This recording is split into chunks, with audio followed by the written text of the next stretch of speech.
Bonjour Dominique. Bonjour, dites donc, j'ai la chance, je ne vous ai pas eu en 25 ans et là je vous ai 2 fois en l'espace de 2 semaines.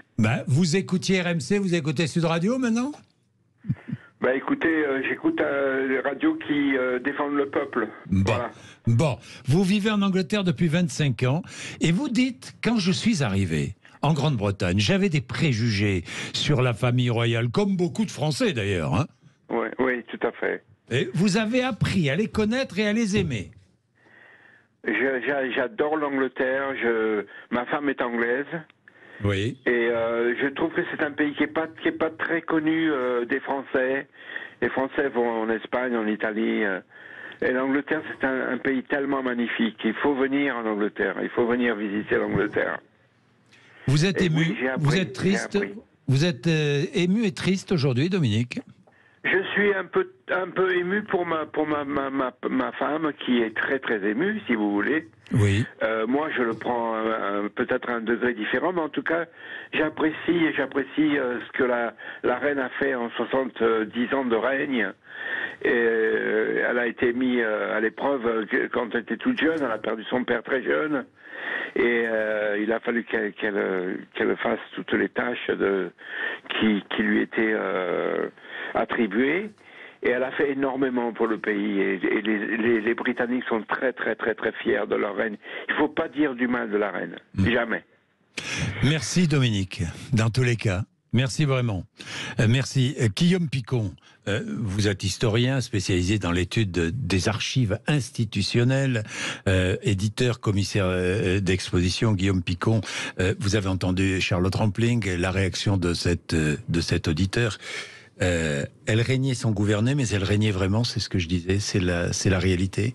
Elle avait un tel charisme qu'elle régnait vraiment. Oui, et avant même le charisme que nous évoquons, que tout le monde évoque depuis l'annonce de son décès, ce qui force l'estime, c'est le sens du devoir qui a été le sien, à l'instar de son père, Georges VI, de son grand-père, Georges V, c'est-à-dire que la reine est d'abord saluée pour le sérieux, les scrupules avec lesquels elle accomplit chaque jour au quotidien son métier de souverain. Et ça commence par, vous en avez peut-être entendu parler, ces fameuses red boxes, ces boîtes rouges qui circulent entre le 10 Downing Street et la résidence où se trouve la reine, Buckingham Palace. Alors expliquez-moi. Eh bien, ce sont ces boîtes rouges. Ce sont des valises recouvertes de cuir rouge, frappées du chiffre de la reine, E pour Elisabeth, 2 pour son nombre, et R pour Regina, reine en latin. Et ces boîtes contiennent les documents confidentiels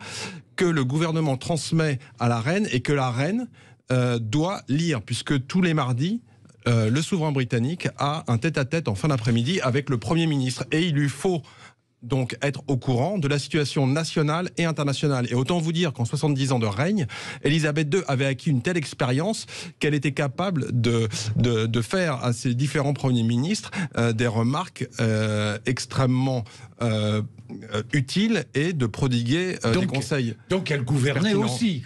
Elle participait aussi au gouvernement, je veux dire aux décisions prises. Est-ce que le Premier ministre, Richard Fremden, est-ce qu'un Premier ministre britannique aurait pu prendre une décision sans l'aval de la reine ?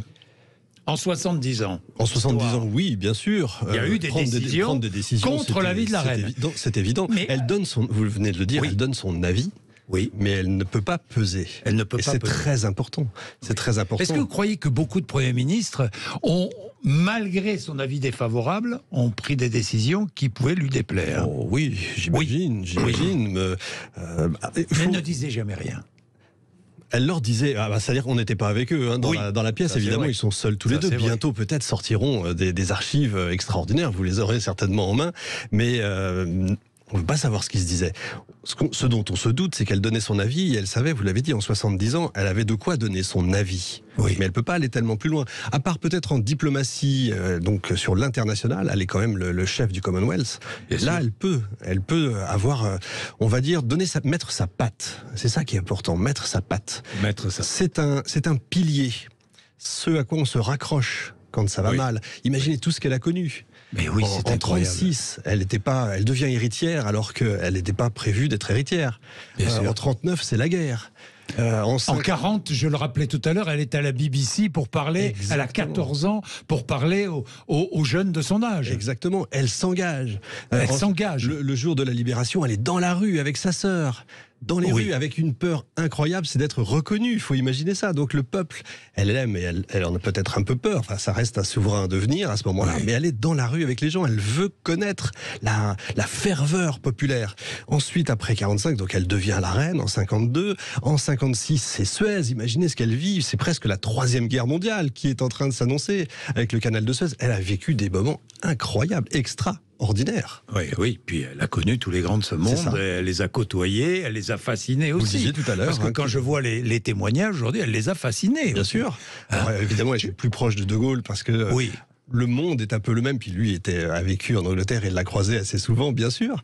Mais il faut, vous l'avez dit, le nombre de présidents américains, elle a connu tous nos présidents de la 5e République et les 2 derniers de la 4e. Enfin, c'est quelque chose d'exceptionnel. Oui. Vous voulez ajouter quelque chose ? Non, sur justement cette aura de la reine, effectivement, elle règne mais ne gouverne pas, mais elle a un statut de chef d'État. Ce que vous évoquiez à l'instant, c'est-à-dire que je crois plus de 110 visites d'État officielles, et donc évidemment lors de ces visites d'État, il y avait des échanges. Des échanges qui n'ont pas été filmés, mais avec des discussions politiques, diplomatiques. D'ailleurs, elle est rémunérée en tant que chef d'État, oui, aussi, dans ses activités. C'est-à-dire que quand elle reçoit la liste civile, quand elle reçoit un visiteur étranger, quand elle se déplace ou quand elle organise une réception, elle est rémunérée pour ça. En tout cas, chaque année, vous avez une loi pluriannuelle annuelle qui fixe le montant annuel de ce qu'on appelle la liste civile. Et cette liste civile pourvoit aux dépenses de la reine, mais des membres également de sa famille, puisque les membres de la famille qui acceptent finalement de servir la royauté, donc de représenter la reine lors de cérémonies officielles d'inauguration, n'ont pas le loisir de travailler, et donc la reine, en quelque sorte, leur verse une pension. Félix Mathieu, au lendemain de la mort d'Élisabeth II, le protocole est très précis concernant le trajet de sa dépouille. Elle est toujours là, sa dépouille est toujours à Balmoral. À Balmoral, oui, en Écosse. Au nord de l'Écosse, Balmoral, c'est pas loin d'Aberdeen, je crois.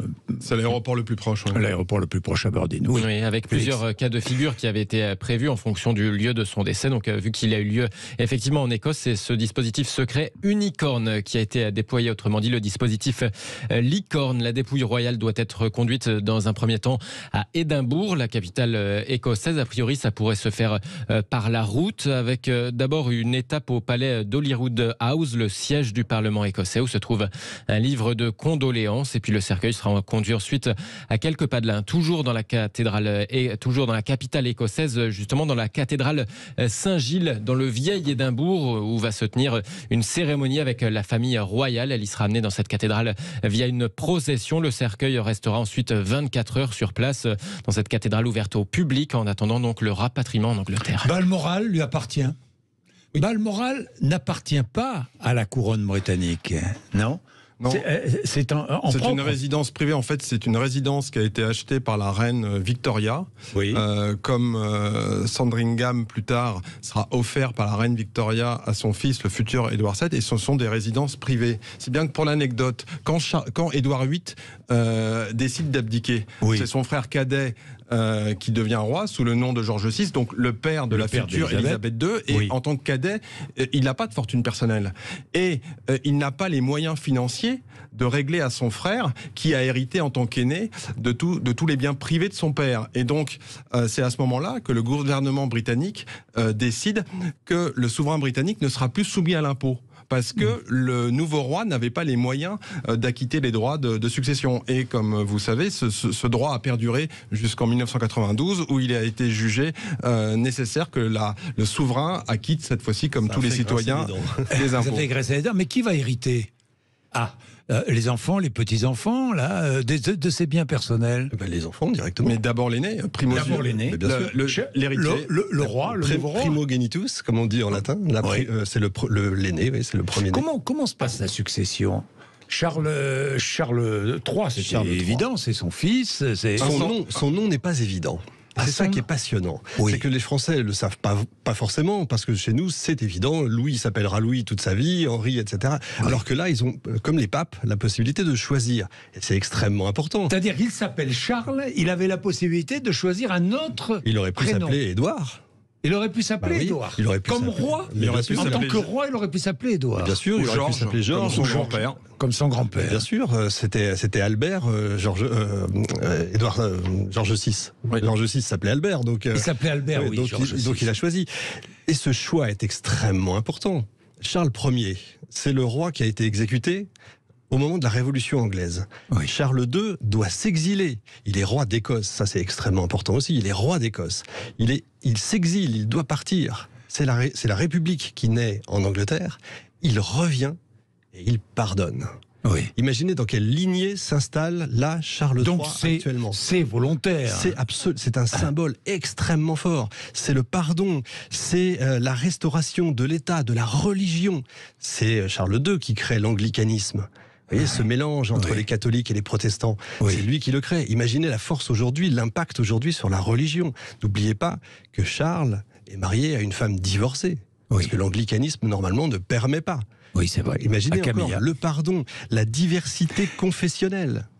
Aujourd'hui, l'impact que ça peut avoir. C'est Charles II qui crée l'habeas corpus. Camilla qui devient princesse. Non. Reine consort. Reine consort. Et ça faisait partie en quelque sorte des dernières volontés d'Élisabeth II, puisque en février dernier, lors de ses 70 ans de règne, elle a souhaité qu'après son décès, Charles devenant roi, son épouse Camilla devienne reine consort. Le titre de prince, de souverain consort, ayant été en quelque sorte inventé par Victoria pour honorer son époux, le prince Albert, prince consort, dont elle était éperdument amoureuse. Bien, il est 11h30, c'est passionnant. C'est vraiment passionnant. 11h30, vous êtes sur Sud Radio, alors vous réagissez. Tiens, je vais prendre Jean-Philippe, 0826 300 300. Vous n'hésitez pas, tout de suite. Oui, on parlait de Charles III. C'est courageux, parce qu'elle est décédée en Écosse, à Balmoral. Or, on sait aujourd'hui la tentation écossaise de faire sécession. Dites-moi, c'est courageux, Charles III. Elle est décédée, c'est un symbole, elle est décédée en Écosse.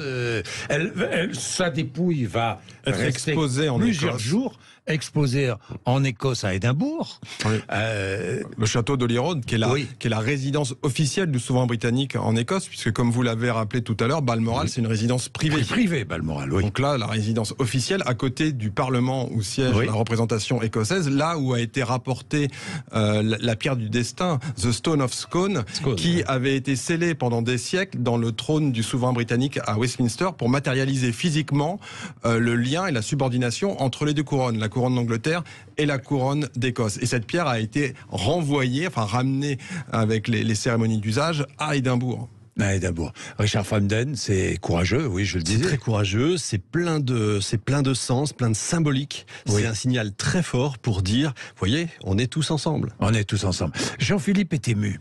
Jean-Philippe est parisien. Bonjour Jean-Philippe. Bonjour Jean-Jacques. Merci d'être avec nous, de nous rejoindre et de participer. Allez-y Jean-Philippe, qu'est-ce que vous vouliez dire ? Moi je suis très triste. Je suis très triste parce que je ne suis pas le seul, je pense.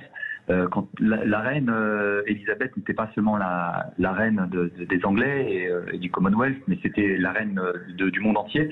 Quand aujourd'hui on dit la reine, la première personne à laquelle on pense, c'est Elisabeth II. Elle nous a accompagnés, on est tous ses contemporains. Et il y a beaucoup de tristesse aujourd'hui. Et je déplore parfois les coups bas qu'elle a vécu, les théories du complot, comme quoi elle aurait tué les Didi ou des choses comme ça. On a voulu la salir et ce que je garde d'elle, c'est le devoir jusqu'au bout. Voilà. Eh bien, tiens, je lis Twitter, justement. Twitter, où beaucoup se moquent. Je lis cela. Pilier de l'impérialisme, Elisabeth II a accompagné pendant 70 ans la répression coloniale la plus violente de l'Irlande au Kenya, comme les pires offensives anti-ouvrières avec Thatcher. Celles et ceux qui ont subi ces politiques ont rarement eu la chance de vivre 96 ans. Anis Kabab qui dit cela. Qui écrit cela, Anis Kazib, plutôt, qu'on connaît pour ses excès, mais Par rapport à Margaret Thatcher, de toute façon, comme par rapport à Margaret Thatcher, on le disait tout à l'heure, la reine ne peut pas dire grand-chose sur l'état du gouvernement. Alors, on a dit, elle ne peut pas s'exprimer publiquement. Oui. On a dit lors du Brexit qu'elle avait arboré, qu'elle s'était couverte de ce chapeau qui était plutôt européen, oui, un chapeau pro-européen, bleu, couleur du drapeau européen avec des fleurs jaunes, couleur des étoiles du drapeau européen. Et finalement, lors d'un discours très important, c'était le discours prononcé lors de la séance d'ouverture du Parlement en 2017, où elle annonçait la sortie du Royaume-Uni de l'Union européenne, et donc en contrepoint ce chapeau que les commentateurs britanniques ont interprété comme finalement le regret du souverain que son pays quitte l'Union européenne. Mais ce n'est même pas un avis consultatif, faut imaginer. C'est même pas un avis consultatif. Mais c'est de toute façon, voilà. Bien. Je disais l'histoire du XXe siècle et puis l'histoire du monde à travers le Commonwealth. 56 États, même si le Commonwealth n'est plus ce qu'il était. Mais quand même. C'est-à-dire qu'il est passé. Elle a vécu le passage de l'Empire britannique au Commonwealth, quand même. Oui. Avec une petite dizaine de pays qui aujourd'hui représentent plus de 50, ce qui est pas rien. 56 États. Et il faut savoir que ce sont ces pays qui choisissent. Il ne faut pas oublier que la France a failli en faire partie. En 56, les gens ne le savent pas. C'est vrai, mais on a failli. Est-ce que c'est vrai ou pas? C'est Guy Mollet, je crois. C'est ça, mais c'est pas une légende. Oui, c'est au moment de l'affaire de Suez. Parce qu'effectivement, on est au bord faut se souvenir, on est au bord de la Troisième Guerre mondiale, c'est l'Union soviétique, donc ça se passe en Égypte, enfin voilà, le monde entier est suspendu et la France aurait pu faire partie. Alors c'est Guy Mollet avait proposé au Premier ministre britannique que la France fasse partie du Commonwealth. Mais on avait déjà eu le cas en 39, en 40, oui, en 40. Un projet d'union entre les deux pays. Donc l'Allemagne nazie a déclenché son offensive en avril 1940 et devant l'effondrement du front français, il y a un projet britannique d'union des deux pays avec une fusion des institutions. Alors justement, vous savez ce qu'elle a déclaré? Vous savez mieux que moi, évidemment, parce que vous savez tout. Moi, je ne sais pas grand-chose. La Grande-Bretagne, la reine Elisabeth II, la Grande-Bretagne et la France sont liées par ce mélange unique d'amitié, de rivalité dans la bonne humeur, ainsi que d'admiration. Elle aimait la France. Elle était très francophile. D'abord, elle a appris le français parfaitement, elle le parlait parfaitement. Ah bon? Tout comme son fils. Et ça, pareil. Charles parle français couramment. Oui. En faisant les liaisons, etc. Il a un discours, il faut se souvenir de son discours en juin 2020. Oui. Donc l'Angleterre est sortie du Brexit, est sortie donc de l'Europe, où il parle d'amitié, de rapports très forts avec la France, etc. Oui, les liens sont très forts au moment où ils viennent d'avoir un Premier ministre francophobe, on peut le dire carrément, et europhobe. Oui, europhobe. C'est fort. Charles III est aussi une chance pour la France. Ce sera, a priori, le dernier souverain britannique à parler parfaitement français. Son fils ne parle pas le français. Donc, en termes de relations diplomatiques entre les deux pays, après, alors il n'est évidemment pas question de parler alors qu'il vient de monter sur le trône de son décès, mais après lui, il y aura quelque chose de différent dans les rapports entre les deux pays. Après son passage à Édimbourg, après ces journées passées à Édimbourg, la dépouille d'Elisabeth II sera conduite à Londres, c'est cela, oui, Félix Mathieu. Initialement, ce qui était prévu, c'est qu'un train transporte le cercueil d'Elisabeth II en roulant à faible vitesse pour permettre à la foule de le saluer dans les gares ou au passage à niveau. Un train spécial qui est même d'ailleurs prévu pour ça depuis longtemps à Édimbourg, dans la capitale écossaise, avec un dispositif spécial, un dispositif de crise pour ce trajet. Mais selon les médias britanniques, finalement, ça pourrait se faire en avion. Ça reste à voir, à définir. Londres, en tout cas, où se dérouleront ces funérailles, à une date qui reste à préciser. On dit que sa dépouille serait transportée, cercueil acheminé par avion à Londres le 13 septembre. Nous sommes aujourd'hui le 9, dans 4 jours. Les funérailles, on parle du 19 septembre. Beaucoup de temps, entre, il y a beaucoup de cérémonies, beaucoup d'hommages du public. Il y a 12 jours d'hommage, quand même. 12 jours d'hommage. 12 jours d'hommage, bien sûr. Les drapeaux en berne, etc. Les drapeaux en berne qui sont en berne en France aussi aujourd'hui, qui seront en berne le jour de ses obsèques.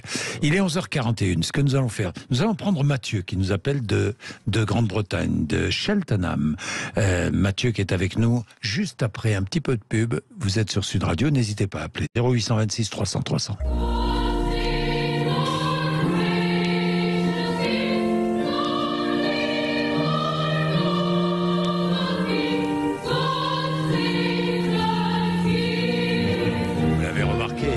Save the King et non plus God Save the Queen, avec Charles III qui succède à Élisabeth II. Nous n'avons pas encore le couronnement, hein, la date du couronnement. Au moins un an.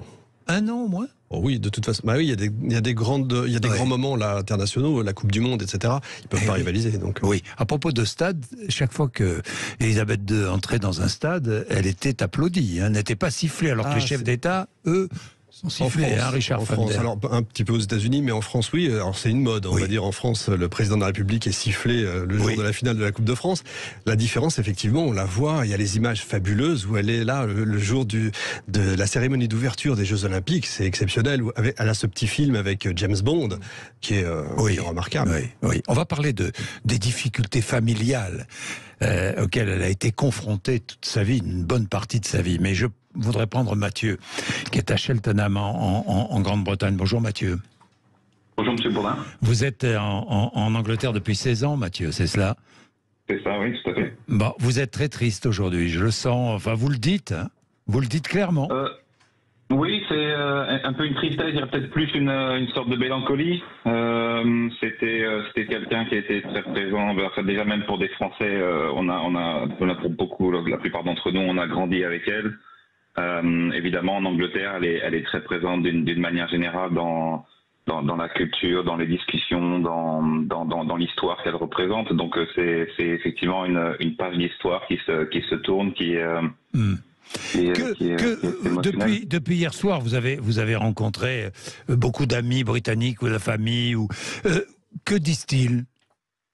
Il y a une émotion, il y a une émotion générale, une réelle émotion générale. Oui, je pense qu'on peut dire ça, oui. C'est-à-dire que, bon, on savait que ce moment est arrivé à un moment donné ou à un autre, mais ça surprend toujours quand ça arrive. Et effectivement, c'est un nouveau chapitre, une grande inconnue qui s'ouvre, on va dire, et elle représentait beaucoup de la culture anglaise, de l'histoire anglaise. Donc, effectivement, c'est quelque chose d'assez important, dont effectivement tout le monde parle. C'est effectivement le gros focus du moment. Merci Mathieu. Merci beaucoup Mathieu. Guillaume Picon et Richard Fremder, je voudrais revenir sur les difficultés familiales auxquelles elle a été confrontée. Tout le monde a vu, enfin tout le monde, pas tout le monde, The Crown. Hein, vous l'avez vu? Bien sûr. Vous avez vu la série. On a vu au cinéma The Queen. Je me souviens, très beau film. On a été tous confrontés à ses propres difficultés familiales qu'elle a traversées avec une dignité, une incroyable dignité tout de même.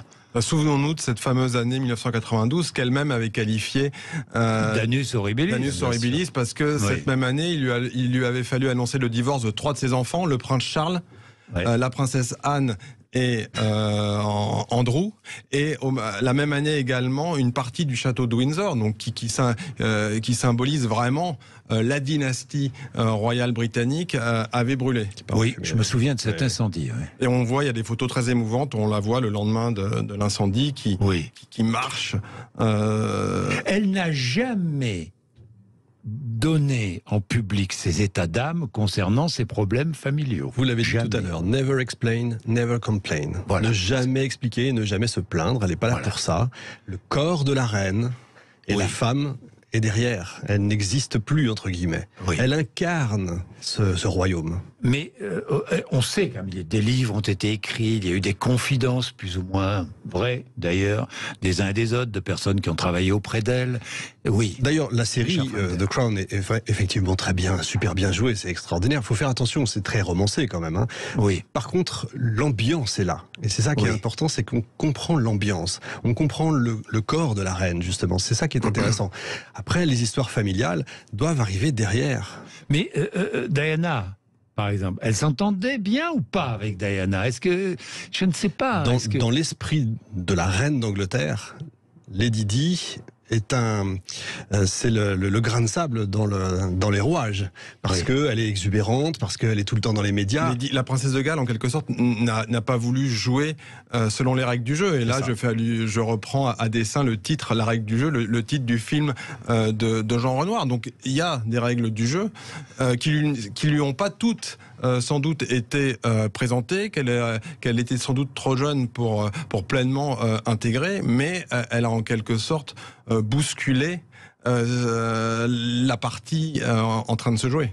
Oui, c'était incroyable parce que on a cette image maintenant avec ces séries télévisées, avec les films, l'image. On aurait pu penser que l'image allait être bouleversée, mais pas tant que ça finalement. Mais c'est intéressant de voir comment la série traite justement le prince Charles. Oui. Et c'est-à-dire comment les Anglais peut-être ressentent le prince Charles. Ça, c'est intéressant. Alors, le prince Charles, le roi. Le roi maintenant, mais à l'époque, dans la série, il est le prince Charles. Le prince Charles. Pardon pour l'expression, il prend très cher dans la série. Ah oui, ça c'est sûr. Il est immonde. Ça c'est sûr. Il est immonde dans la série. Imaginez, là, il devient roi. Immonde, traité d'une manière immonde. Elle l'a vu, la série, évidemment. Elle l'avait vu. On peut supposer. Oui, on peut supposer. On peut supposer, ça a dû lui faire mal d'ailleurs. Elle n'a rien dit, mais ça a dû lui faire mal de voir son fils traité ainsi. J'imagine. Mais Charles, le roi Charles III, tout à l'heure, pendant la publicité, vous nous disiez, et on était un peu surpris, vous me disiez, on ne sait jamais pour être destitué. Mais non, mais Richard, c'est pas impossible. Alors, mais pourquoi je vais pas cela d'abord, l'Angleterre, c'est le pays des paris. Alors, on peut prendre tous les paris qu'on veut. Hein. Oui, non, mais je vais pas prendre un pari avec vous là-dessus. Évidemment, pourquoi je dis ça? D'abord, j'en sais strictement rien. Mais c'est pas impossible, parce que, encore une fois, Édouard VIII a été destitué. Enfin, il a démissionné. Il a abdiqué. Mais on l'a poussé dehors pour ses accointances avec les nazis, quand même assez fortement. Et là, on découvre de plus en plus son immaturité. Sa volonté était un individu. Il y a des membres de son entourage du gouvernement qui disaient que, il avait psychologiquement arrêté de grandir à 14 ans. Pardon, mais Charles a 73 ans. Voilà, là, on est dans un autre domaine. Mais il y a Camilla qui est pas alors. Qu'elle soit aimée ou pas aimée, c'est pas son problème. Aujourd'hui, elle est acceptée. Elle est acceptée. Je ne sais pas. Regardez encore dans la série comment elle est dépeinte. Oui. Vous avez là peut-être l'ambiance, mais attention, lui, ses volontés réformatrices pourraient aussi bousculer le gouvernement. Quelles sont ces volontés réformatrices? Alors, on peut parler de l'écologie. Bon, a priori, tout le monde est plutôt d'accord sur l'écologie. Donc ça, c'est, on va dire... il était en avance sur son temps. Il est un peu en avance sur son temps. Oui. On peut dire qu'il est très proche de l'islam. Est-ce que ça peut plaire ou ne pas plaire? Attention à ses prises de position. Avant, quand il était prince de Galles, c'est une chose. Aujourd'hui, il est roi. Oui, mais il ne décide rien. Il décide rien, mais s'il commence à avoir beaucoup de symboles comme ça de plus en plus, le gouvernement peut lui dire attention. Il y a un moment donné où vous marchez sur nos plates-bandes et vous allez même à l'encontre de ce qu'on est en train de faire. Oui, Guillaume Picon... on change de souverain, c'est évidemment, on change d'époque, mais le symbole reste tout de même. Non, la royauté est immuable. Et ses rituels demeurent. Oui, elle est immuable. Bon, ensuite, je ne vois pas trop Charles ne pas suivre les traces de sa mère. C'est-à-dire qu'a priori, Charles, s'il a le sens du devoir, comme ses ancêtres... Mais il l'a montré qu'il l'avait ces derniers temps, me semble-t-il. Son objectif maintenant, c'est d'être se mettre au service de la royauté, donc au service de l'institution. Et on peut penser que les commentaires qu'il a pu faire, notamment en 2004-2005, lors de la fameuse affaire des Black Spider Memo, où en fait des lettres anonymes avaient été envoyées à certains membres du gouvernement et une enquête avait montré que l'auteur de ces lettres était le prince Charles, que des écarts de ce type-là ne se produiront plus. Oui. Parce qu'effectivement, le souverain britannique, alors cela n'est pas écrit, mais ça fait partie des usages de la constitution non écrite de la royauté britannique. Le souverain britannique n'a pas à intervenir publiquement dans la vie politique. Il peut s'exprimer lors des entretiens privés avec le Premier ministre et dire ce qu'il pense. Il a le droit d'être informé, il a le droit de conseiller, il a le droit d'avertir. Mais cela, c'est lors de ces entretiens privés. Et ça, Charles le sait parfaitement. Oui. Depuis Victoria, tous les souverains anglais lisent un livre qui a été écrit par un publiciste de l'époque qui s'appelait Walter Bagehot, le livre c'est la Constitution anglaise. Et l'exemplaire sur lequel a travaillé la future Elisabeth II a été conservé et annoté de sa main. Donc voilà aussi comment ces souverains ont été préparés. Va le consulter. Et surtout, il l'a lu. Et il l'a lu. Il en a lu. Que ce soit l'édition sur laquelle sa mère a travaillé ou une autre, il connaît l'existence de ce livre, il connaît la pratique des monarques britanniques avant lui. Et il ne faut pas oublier une chose, c'est qu'il est remarquablement instruit, cultivé. C'est peut-être l'un des plus cultivés de sa famille depuis bien longtemps. Absolument. Ah bon. Et j'allais dire comme l'a été Louis XVI. Oui, un petit peu l'image que je suis en train de donner. Louis XVI a peut-être été le roi qui était le plus cultivé, le plus instruit, etc. Et peut-être le seul à ne pas pouvoir être roi. C'est intéressant comme image. Donc vous voyez, attention, voilà, il y a quand même des choses qui peuvent ne pas être simples pour lui. C'est pas simple. En plus d'arriver derrière cette figure tutélaire, la statue du commandeur. Qu'est sa mère. En attendant, monnaie, timbre, boîte aux lettres, insignes sur les casques des policiers vont changer. Oui. Ça, c'est la vraie tradition britannique. Gardez-les, ceux qui ont des timbres.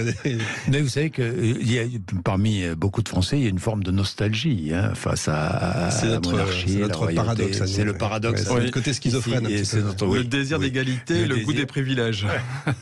Merci beaucoup, messieurs, d'être venus nous voir ce matin. C'était vraiment passionnant.